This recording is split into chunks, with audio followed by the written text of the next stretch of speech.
Olá, meu amigo, minha amiga da TV Novo Tempo, que bom estar com você mais uma vez aqui no programa Reavivados por Sua Palavra. Hoje nós vamos estudar Jeremias capítulo 14 e por isso eu quero fazer uma oração especial com você, pedindo a sabedoria de Deus para que nós possamos compreender esse capítulo da Bíblia. Vamos orar então?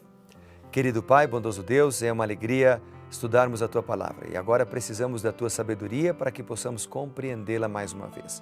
É por isso que nós oramos e oramos confiados no nome de Jesus Cristo. Amém. Bem, vamos então a Jeremias 14. Jeremias 14 apresenta aqui algumas diferentes temas. Por exemplo, fala de uma grave fome. No verso 7, vemos Jeremias orando pelo povo. No verso 10, por outro lado, diz que o Senhor não ouvirá o povo.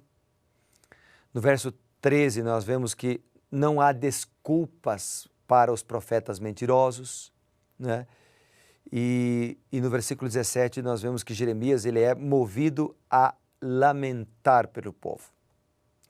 O capítulo 14 é triste, porque ele apresenta a transgressão do povo, de tal maneira que é rejeitada a intercessão do profeta. Ele orava em favor do povo, mas o povo não reconhecia o seu próprio pecado. E aí ele é orientado a não orar intercessoramente pelo povo. A que ponto pode chegar alguém quando se afasta de Deus, né? A que ponto pode chegar alguém que não busca o Senhor, que não faz de Deus a sua prioridade, que não busca intensamente a Deus através da oração e estudo da Bíblia? A que ponto pode chegar uma pessoa?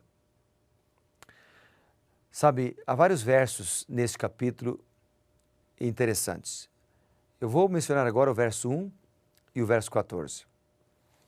O verso 1 diz: Palavra do Senhor que veio a Jeremias a respeito da grande seca. E o verso 14 diz assim: Disse-me o Senhor, os profetas profetizam mentiras em meu nome. Nunca os enviei, nem lhes dei ordem, nem lhes falei. Visão falsa, adivinhação, vaidade e engano do seu íntimo são o que eles profetizam. Então o verso 1 está em contraste com o verso 14. Porque o verso 1 apresenta um profeta que fala a verdade e apresenta a palavra do Senhor. O verso 14 apresenta profetas que profetizam mentiras e que não falam em nome do Senhor.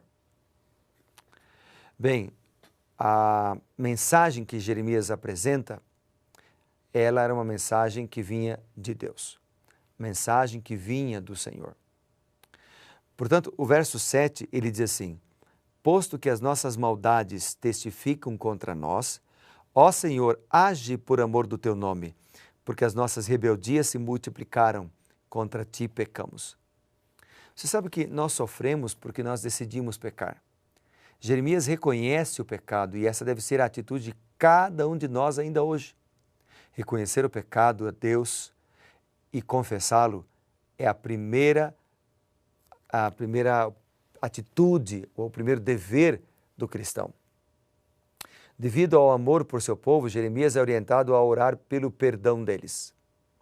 A favor do seu povo, ele voluntariamente confessa as transgressões deles. O profeta sabia que a condição espiritual apóstata de Judá havia causado a seca sobre o povo, conforme está escrito ali. E então vem o verso 8, onde lemos o seguinte: Ó esperança de Israel, Redentor seu no tempo da angústia, por que serias como estrangeiro na terra e como viajante que se desvia para passar a noite? Deus é nosso Redentor. Deus cuida de cada um de nós. Deus cuidará de nós no tempo da angústia. Você sabe que o profeta Jeremias, ele enfatiza que não há esperança para Israel. Não há esperança. Quando nós lemos, por exemplo, em 2 Crônicas, nós lemos aqui o seguinte, capítulo 20, vamos ali, 2 Crônicas, capítulo 20, verso 9, nos diz assim, 20, verso 9, aqui está.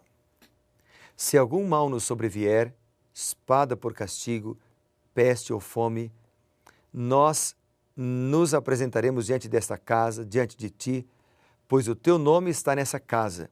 Clamaremos a ti na nossa angústia e tu nos ouvirás. Quando nós clamamos a Deus, Ele nos ouve. 2 Samuel, capítulo 22, por exemplo, e o verso 7. 2 Samuel, capítulo 22 e o verso 7. Diz assim a Bíblia. Vamos ler aqui. 2 Samuel, aqui está, capítulo 22 e o verso 7. Vamos lá, diz a palavra de Deus. Na minha angústia, invoquei o Senhor. Clamei ao meu Deus e Ele, do seu templo, ouviu a minha voz, ouviu o meu clamor que chegou aos seus ouvidos. Então Deus ouve as nossas orações por justiça, o nosso clamor quando estamos angustiados. Às vezes a pessoa está angustiada e não tem vontade de orar, não tem vontade de ir na igreja, não tem vontade de louvar, mas é justamente nesse momento que nós precisamos conversar com Deus e dizer: Senhor, eu não tenho vontade, Senhor, eu estou desanimado, estou cabisbaixo, né? Tenho um espírito sorumbático, mas eu preciso que o Senhor me anime, fortaleça a minha vida e Deus o fortalecerá. Ainda lemos, por exemplo, no Salmo 91 e o verso 15, Salmo 91 e o verso 15, falando sobre este assunto, diz a Bíblia o seguinte, Salmo 91, verso 15. Olha o que diz aqui. Vamos ver juntos? Diz a palavra: Ele me invocará e eu lhe responderei. Na sua angústia eu estarei com ele. Livrá-lo-ei e o glorificarei. Uau, que texto lindo! Na sua angústia eu estarei com ele. Deus não nos abandona. Deus não abandonou você. Não importa quem você seja, o que você tenha feito, Deus não abandonou você. Talvez você esteja passando por um momento de angústia porque perdeu um bebezinho. Deus está com você e vai ouvir e ouve a tua prece. Talvez esteja num momento de angústia devido à traição do seu esposo. Deus cuidará de você. Na tua angústia, Deus estará contigo. Talvez você esteja num momento difícil devido à descoberta de um câncer. Na tua angústia, Deus cuidará de você. Não desanime, não deixe de ir na igreja, não deixe de assistir à TV Novo Tempo, não deixe de orar. Por que você está pensando em abandonar a Deus? Por que você está pensando em se afastar? Por que você está pensando em deixar tudo? Deus está com você, Deus está contigo, meu amigo. Não abandone o Senhor. Não abandone. Ele não te abandonou. Ele nunca te abandonará. Por mais que pareça que Deus não ouve as tuas orações, Ele está do teu lado. Ele te acompanha, mesmo quando nós pensamos que Ele não nos abandonou. Por isso que é importante nós confiarmos nele. Veja esse outro texto ainda que fala sobre este assunto. Veja esse texto, Salmo 91, nós acabamos de ler, e agora eu vou ler o Salmo 18 e o verso 6. O Salmo 18 ainda diz o seguinte, Salmo 18 e o verso 6. Olha, esse texto é tremendo. Na minha angústia, invoquei o Senhor. Gritei por socorro ao meu Deus, e Ele do seu templo ouviu minha voz, e o meu clamor lhe penetrou os ouvidos. Que lindo texto! Quando nós clamamos por socorro, quando nós clamamos ao nome de Deus, Ele ouve a nossa prece. Só que nós precisamos confiar. Nós precisamos confiar. Quero ler com você ainda o verso 10. O verso 10 diz o seguinte. Aqui está. Assim diz o Senhor sobre este povo. Gostam de andar errantes e não detêm os pés, por isso o Senhor não se agrada deles, mas se lembrará da maldade deles e lhes punirá o pecado.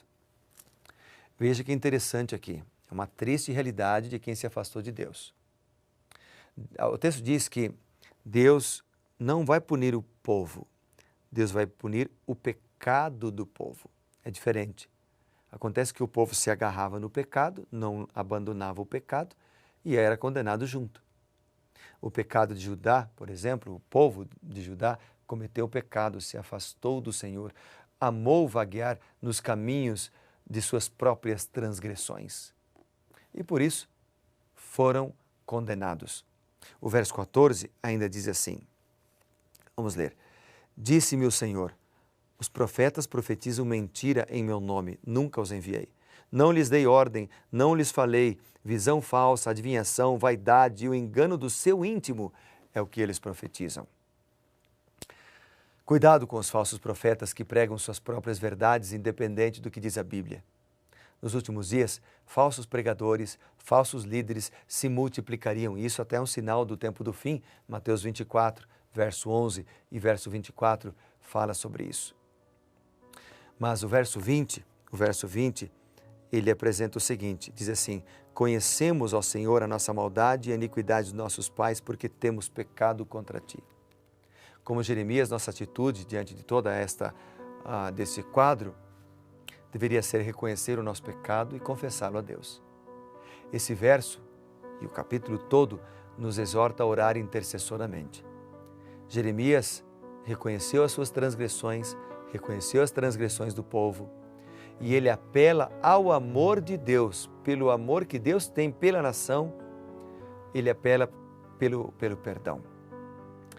Ellen White, falando sobre o assunto, uma senhora que foi usada por Deus na sua vida toda, ela disse que nós deveríamos orar pelas pessoas, orar pelos enfermos, orar pelas pessoas que estão sofrendo, orar pelos que estão lutando contra uma tentação, porque quando nós oramos por ele, nós nos fortalecemos. Ela diz, a oração feita por um justo, citando Tiago 5,16, ela diz, a oração feita por um justo pode muito em seus efeitos. Vamos orar então? Vamos buscar a Deus? Vamos buscar o Senhor? Quero fazer isso contigo agora. Senhor Deus, obrigado pela certeza da salvação em Cristo e pela certeza que quando nós oramos o Senhor nos atende. Cuida daqueles que estão angustiados, cuida daqueles que estão sofrendo e nos dê a salvação e a esperança em Cristo Jesus. Amém. Que Deus te abençoe e lembre-se, seja reavivado por sua palavra.